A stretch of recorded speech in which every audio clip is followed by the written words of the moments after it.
Hello, जय हिंद सभी को। स्वागत है आप सभी का पुनः इस न्यू वीडियो में। ये वीडियो जो कि एक आंसर की है, यानी कि क्वेश्चन पेपर के आंसर की हम जानेंगे कि आखिर जो ट्रू फॉल्स हैं। और ये पेपर है डीएड स्पेशल एजुकेशन HI यानी कि हेयरिंग एम्पेयरमेंट, जो कि थर्ड सेमेस्टर का पेपर है, जो कि हुआ है आपका 19/9/2022 को, यानी कि 19 सितंबर 2022 को ये एग्ज़ाम था। और ये रेगुलर जो 2020-22 बैच के लिए था। एंड जो फेल्ड और एलिजिबल जो कैंडिडेट है, फेल्ड मतलब जो जिनका सप्लीमेंट्री है, वो 18-20 बैच एंड 19-21 बैच ये कैंडिडेट्स अपीयर हो सकते हैं इस सेशन के।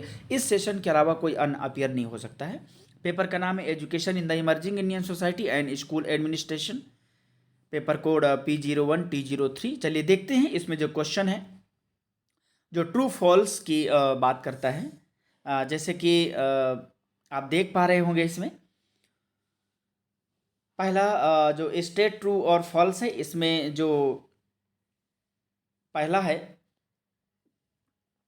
कहता है कि education is the most important weapon that can change the world. आप जानते हैं कि ये बहुत बढ़िया कोट है, जो ये कहा गया है कि एक बहुत ही महत्वपूर्ण हथियार है शिक्षा, जो कि संसार को बदल सकती है। तो ये बात सही है, इसलिए ये हमारा सही होगा, यानी कि ट्रू होगा, राइट। अब देखिए दूसरा देखते हैं। कहता है कि gender equality is achieved only when individuals of all gender have equal rights, opportunities and responsibilities. अगर आप उसको इक्वल राइट्स यानी कि समान अधिकार देते हैं, समान अवसर देते हैं और जिम्मेदारी भी समान देते हैं। ऐसा नहीं कि केवल सामान्य लोगों को ही जिम्मेदारी दें, या केवल उन लोगों को जो मतलब जिस जेंडर से हम नफरत करते हैं उससे ना दें, तो ऐसा नहीं होगा। फिलहाल यहाँ पर ये है कि जो लिंग समानता है वो तभी हम उसे अचीव कर सकते हैं जब हम इंडिविजुअल्स ऑफ ऑल जेंडर, मतलब चाहे वो मेल हो, फीमेल हो, थर्ड जेंडर हो, या कुछ समान हमारे समाज में जो भी अधिकार हैं वो सब एक समान होंगे, तभी होगा। तो ये बिल्कुल बात सही है, इसलिए हमारा ट्रू होगा, यानी कि सही होगा। ठीक है। तीसरा देखिए, कहता है कि the latest national education policy came into force in 2022। तो ये बात देखिए सही है, क्योंकि सबसे पहले तो आप जानते हैं कि ये 2020 में आई। और इसके बाद जो सबसे पहले लागू करने वाला जो राज्य है, मतलब अपने हिसाब से इसके नियमों के अकॉर्डिंग, वो कर्नाटक है। ठीक है। इसके बाद आप देखते हैं कि वो मध्य प्रदेश में भी आया, लेकिन कोविड-19 के कारण हर जगह नहीं हो पाई। लेकिन ये माना जाता है कि अब 2022 से पूरी तरीके से ये लागू हो जाए, इसलिए ये भी सही है। बाकी आप भी इसमें तर्क दे सकते हैं, वैसे ये सही होगा, ये संभावित है।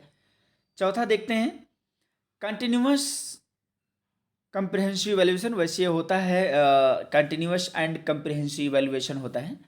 Continuous and comprehensive evaluation can be carried out in formal and informal ways. तो ये आप दोनों तरीके से कर सकते हैं CCE को, ठीक है, बेहतर करने के लिए है, जिसमें कई बार आप स्पेशलिस्ट और जो एक मानक आधारित प्रोसेस होता है उसको भी अपनाते हैं। कई बार इनफॉर्मली भी डेवलपमेंट देखने के लिए, लेवल देखने के लिए करते हैं। तो ये दोनों तरीके से हो सकता है, इसलिए ये भी हमारा ट्रू है, सही है। पांचवा देखिए, there is a myth existing among students. मतलब जो स्टूडेंट है उनमें ये विद्यमान है। मिथ मतलब गलत धारणा, मतलब गलत विद्यमान है। क्या विद्यमान है? That the open and distance education are same. मतलब ये कहते हैं कि ये सेम है, राइट। देखिए, ओपन एजुकेशन नहीं होता है, ध्यान रखिए। ओपन जैसे इंस्टीट्यूट हो गया वो ओपन होता है, राइट। जैसे कि हमारा ओपन रिसोर्सेस हो गया वो होता है। और डिस्टेंस एजुकेशन जो पत्राचार सिस्टम होता है, या जिसे हम कहते हैं कि दूरस्थ शिक्षा है, दूर रह के भी रह सकते हैं। ऐसे बहुत सारे आप डेफिनेशंस जानते भी होंगे, आप पढ़ेंगे तो और जान जाएंगे, बट वाकई में ये मिथ है। ठीक है, तो इसलिए ये भी हमारा सही होगा, राइट। आई होप आप करके आए होंगे। हो सकता है आप में से कोई कुछ गलत भी हो, या हो सकता है मैं भी जो बता रहा हूँ, क्योंकि क्वेश्चन पेपर का जो बनाता है किस कंटेक्स्ट में बना रहा है वो भी एक वैरी करता है। इसके अलावा देखिए शॉर्ट आंसर है, वो पुराना वाला फॉर्मेट ही चल रहा है, नया वाला बंद हो गया है जो 20 सब्जेक्टिव आते थे। अब इसमें फीचर आप ह्यूमन की बात करता है कि ह्यूमनिज्म के क्या फीचर है, क्या विशेषताएं हैं। तो आप जानते हैं कि ह्यूमनिज्म पूरी तरीके से मानता किस चीज़ को है, मानववाद को, जो पूरे उसके कल्याण की बात करता है कि वो किस तरीके से उसके कल्याण की बात हो, उसकी सुख सुविधाओं की बात हो, ये उससे संबंधित है। Any one formal agency of education, बिल्कुल सही बात है। आप लिख के भी उम्मीद है आए होंगे।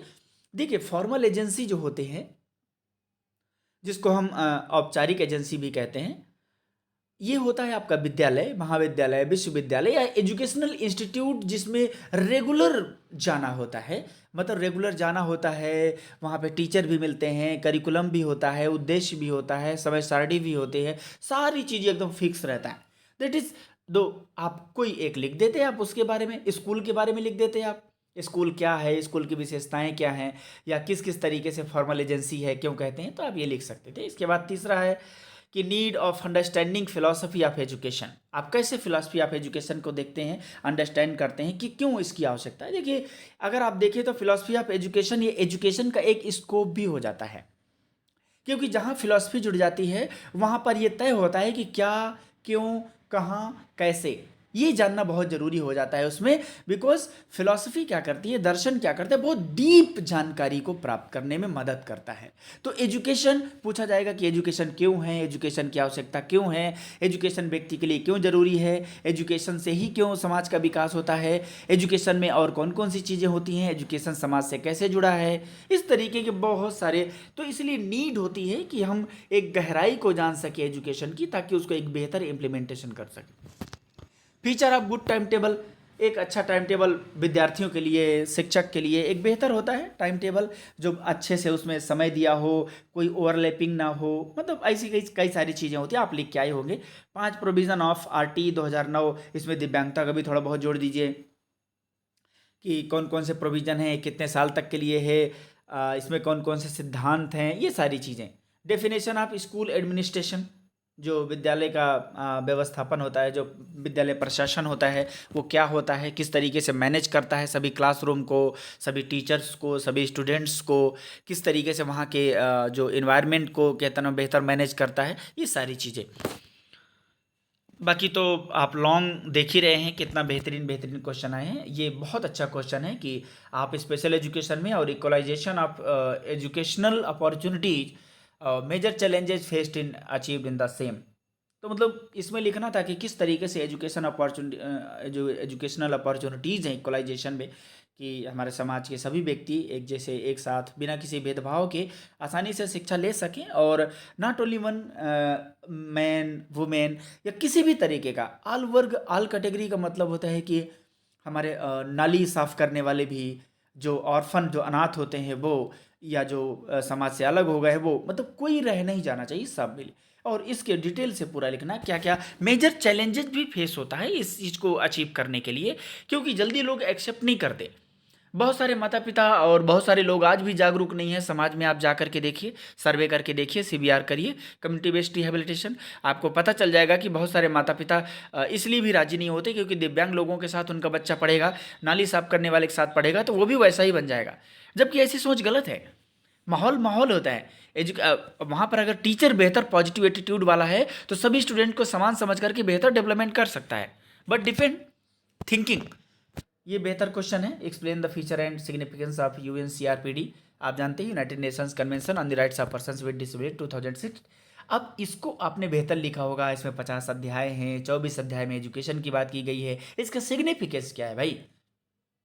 आप जानते हैं अंतर्राष्ट्रीय एक प्रकार का समझौता है बेहतरीन, कि किस तरीके से इसमें प्रावधान है सारी, क्योंकि 50 अध्याय है तो लगभग सभी चीज़ों को कवर कर लिया गया है इसको। And discuss the major difference between naturalism and pragmatism. ये तो बहुत अच्छा है। नेचुरलिज्म जो कि नेचर, पहाड़, पौधे, दुनिया भर की चीज़ों की बात करता है, जो पदार्थवाद की बात करता है प्रैग्मेटिज्म है। वो प्रैग्मेटिज्म का एक बहुत अच्छा स्लोगन है कि utility is truth, truth is utility. प्रयोग ही सत्य है, सत्य ही प्रयोग है। इधर केवल प्रयोग पर ही ये साबित है। मान लीजिए अब आपने कहा कि ये घड़ी है, तो वो ये नहीं बोल सकते प्रयोजनवादी कि हाँ ये घड़ी है, पहले उसे प्रयोग करेंगे, पहले देखेंगे कि घड़ी का फीचर क्या होता है। अगर घड़ी का फीचर है समय बताना, तब वो बाद में कहेंगे हाँ हाँ ये वही काम कर रही है, प्रयोग करके देखें इसलिए वो घड़ी है। तो follow as a teacher, which philosophy will you follow as a teacher, मतलब कौन कौन से ऐसे टीचर हैं जो फॉलो करते हैं, जस्टिफाई करना है, आपने लिखा ही होगा। एंड चौथा है discuss the significance of value education in school. देखिए आजकल वैल्यूज़ का बहुत कमी है, टीचर्स भी अपडेट नहीं रहते हैं, ऐसा सभी को नहीं कहा जा सकता है, लेकिन बहुत से टीचर हैं जो अपडेट नहीं रहते हैं, वो अपनी दुनिया में मस्त रहते हैं, बस उनको 5 घंटे 6 घंटे रहने से मतलब होता है, घर निकल जाते हैं। तो जबकि उनकी जिम्मेदारी यहीं ख़त्म नहीं हो जाती है, लेकिन ऐसे सभी नहीं होते, लेकिन कुछ होते हैं, ये भी सत्य है, जिसकी वजह से स्कूल का वैल्यूज़, एजुकेशन का वैल्यूज़, समाज का वैल्यूज़, हमारे देश का वैल्यूज़ घटता है और बढ़ाने में भी अहम भूमिका होती है। तो इस तरीके से पूरा डिटेल्स आपने लिखा ही होगा। आई होप कि आपने सब बेहतर करके आए होंगे। ओके, तो ये ट्रू फॉल्स आप भी देख सकते हैं। Thank you so much. मिलते हैं, नेक्स्ट पेपर होगा 20 तारीख को पेपर होगा, तो फिर मैं अगले दिन बना दूंगा। जैसे ही मुझे क्वेश्चन पेपर आप लोग भेज देंगे कोई ना कोई, तो मैं ज़रूर बनाने की कोशिश करूँगा। Okay, thank you so much.